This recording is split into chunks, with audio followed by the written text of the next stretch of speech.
While COVID-19 has scrubbed many commemorations, organizers are still finding ways to mark the occasion here and overseas. From Vancouver's Victory Square to Mountain View Cemetery to Langley, Abbotsford, and beyond, Canadian Liberator tulips are bursting with color. I would say Metro Vancouver probably took care of 500,000 tulips.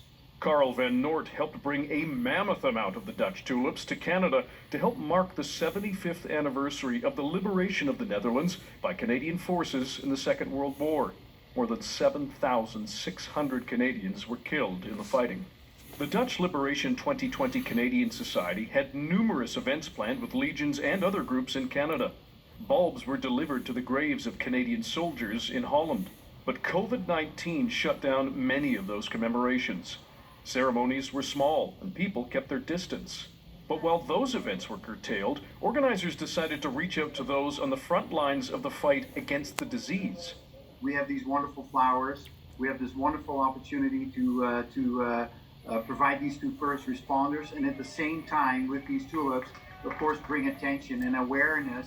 We thought we would complement the giving of flowers and tulips to frontline workers, to our veterans who liberated the Netherlands, and to all seniors who are living in isolation at this time.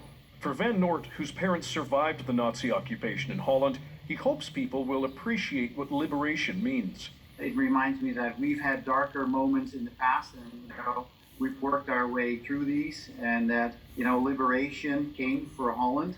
I think we will hopefully see the same thing happen for us with our current scenario. So let's hope. And I'd love to see that represented in a red tulip that's blowing out there.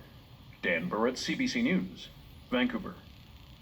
Yeah, nice to see. I went by Victory Square in Vancouver earlier today. Beautiful display on hand there. Yeah, there was a place really nice. Yeah.